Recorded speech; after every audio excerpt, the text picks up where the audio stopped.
Today on Preacher's Day Off, we're going to continue our series where we've last week picked the peppers, rinsed them, and sorted them.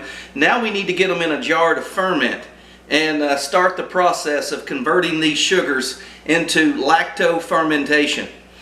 Let me show you how to do that. Okay, this is part 2 of making Tabasco style pepper sauce. And in part 1 we basically picked the peppers and separated them out. So in this pan, for example, as you can see, I have a little bit of orange and a lot of green. In this pan I have all red, and this is what we're going to be making the most of. But you can, if you want to see how we did that and what's important there and learn some tips about picking Tabascos, you can watch part 1. Part 2, we're going to work on the fermentation process. And this is what you want to end up with. You want to end up with all of your peppers fermented like this in a jar or a solution of salt water.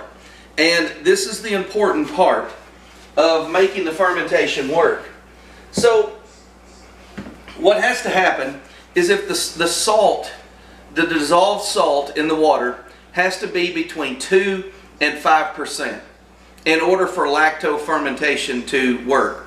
If you get below 2%, you don't have enough salt, and the bad bacteria will overtake the good bacteria and you can spoil. If you have too much salt, over 5% typically with vegetables, you start getting over 5%, then you have too much salt for the lactobacteria to work and start fermentation. So it's important that you get the right amount of salt. Now, it's not like a lot of times with sauerkraut, you'll see me say 3 tablespoons of salt to 5 pounds of cabbage. But here we are adding liquid and not just relying on the cabbage liquid. So here we need to have a brine. And so what that's going to require is us to dissolve salt in water. I have a half a gallon of water. I may need more than that, but I'm going to start with a half a gallon. To a half a gallon of water, you want to dissolve roughly real close to 2 ounces. It's actually 1.94 ounces, but we're just going to call it 2 ounces. And what that will give us is right about 3% salt solution. So ounces to a half gallon. Now if you were going to do a gallon, of course obviously double the amount of ounces, and we would go to 4 ounces. So here's what I'm going to do. I'm going to measure out 2 ounces of salt. Real close, right there. Alright, that's exactly 2 ounces of salt.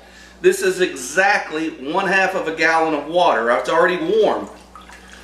The reason you boil it, I guess, kill any bacteria, but mainly to help the salt dissolve. So I'm going to stir in the salt. And I'm doing this first because this water needs to come back to room temperature before you add your vegetables. Otherwise, if you add hot water, you're going to end up killing the bacteria that naturally occurs on the peppers. So we need to get the salt dissolved and get that back to room temperature. Quickest way, right here. Okay, I spared you the boredom of just watching me put green peppers in this jar and red peppers in this jar. But I've got more reds than will fit in a half-gallon jar, and I've got more oranges that will fit in a tall quart. Now I have another half gallon, but I want to try something. In the past, this is just garlic and habanero or Tabasco peppers. This is just garlic and Tabasco peppers. And what I did with these is a smaller batch. I mean, that's a quart jar. I cut literally every pepper lengthwise so that the air would get out of it and the salt solution would get into it. I'm not going to do that with the green, and I'm not going to do that with the red. I'm going to just put the salt on it and let it go. We've picked the ends off. We've removed the caps. So technically, whatever's in there can come out, and whatever's around it can go in. But what I'm going to do with the orange and what I'm going to do with the red is grind them or mash them, or to tell you what, let's throw a clove of garlic in there. There's a clove in there. Okay. Now, I don't want to just make pepper jelly here, but I do want to break them up quite a bit. So I'm using my handheld blender. Like there again, I don't want to completely dissolve it. I just want to break them up.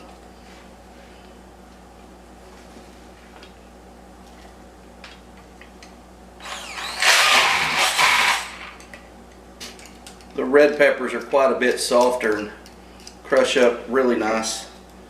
There may be a few whole ones in there.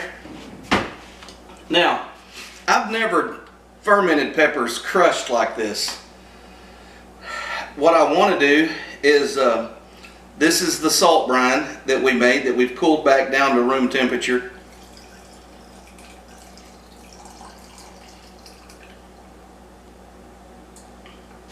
Now I want to make sure that gets distributed all around. So I'm going to use this spatula to work and loosen up, because I packed everything down when I was, now let's do the same for the reds, and I don't have very many of them, so I'm not going to add as much. There again, it's the salt solution that keeps this from rotting and ensures that it properly ferments.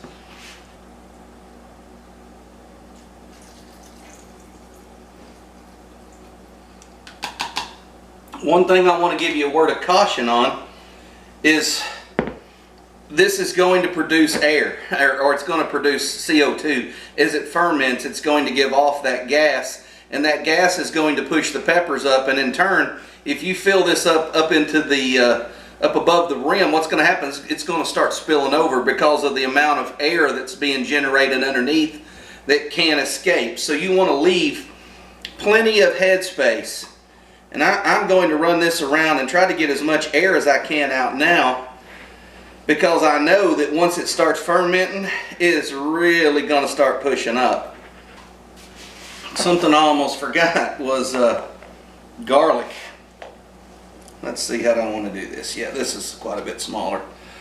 So I'm just going to cut these up into chunks, roughly the same size and thickness as the pepper. That way they give off whatever they're going to give off about the same pace.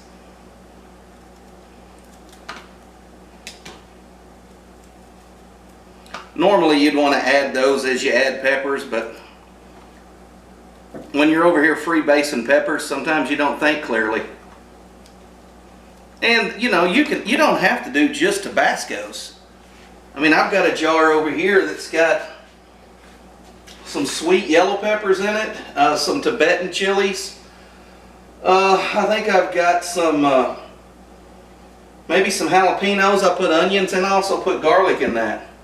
Alright, the last thing that we're going to do in step 2 is prepare these to ferment. Now, we've got the brine in there, some of them we've mashed, some of them we've left whole. If you are just completing a pepper fermentation and you have some leftover fermentation juice, I saw Chili Chump do this, and he knows fermenting peppers better than anybody else I know. He said you could add this kind of as a starter, so that's what we're going to do. We're going to add just a little bit of this to each of the jars. This is what we fermented our Tabascos in last time. So you don't have to do that. They will make on their own. But I chose to do that because I think it will speed the process up. And you don't have to do these, separate the colors out, but you will end up with something that looks kind of like baby crap if you don't. So it is really better to put all the green peppers in one container, all the red in another, all the orange in another. Otherwise you'll end up with a really off-the-wall color. Okay, we've got that mixed up. Now, these are going to give off gas because they're fermenting. So you need a burper, or you need an airlock, or you need to come by and loosen the lid. I just forget to loosen the lid, so these will save you a lot. It's just a burper that goes on there. But we want to keep the peppers submerged in the liquid. Something I started doing recently, and it's really helped, is I have this stuff. I don't know what they use this for. I think they like do some kind of cross stitch in it. but they're sheets, and I use them in my dehydrator to keep stuff from falling through the cracks in there if I'm doing small stuff like herbs. But anyways, you can also use them here to keep things firm that you're fermenting under the top of the liquid. You see how that works? There is nothing above that. That will hold itself in place. Here, these are a little further down. They're going to need some weight. That's where these glass weights come in. You can get a 4-pack of these on Amazon. I forgot what I paid for them. But that right there is all you need. That keeps the peppers under the liquid so no air can get to it. These are designed to fit in a wide mouth mason jar. Now we're going to put our lids on them, our burpers on them. Just like this. Okay, once you get the burper on them, you're just going to put the ring. There you go. If you don't have a burper like this, let me show you what you can do. You can get a latex or a nitrile, nitrate, I don't know what it's called. An examination glove. These things air up just like a balloon. Take this and stretch it.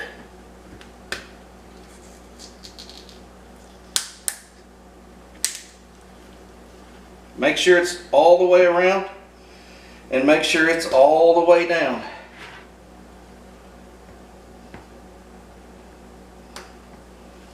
There you go. Now as this gives off air, this thing will swell up and look like a rooster. These have a crack in them, so they'll let the air out. Set these out of the sun. You can put them under your counter. I like to have them on my counter, that way if I see a problem I can fix it. Another thing, some of these that are a little full, like these two, they may overfill and may bubble out. So you can set them on a cookie sheet just like this. Clear off a spot right over here.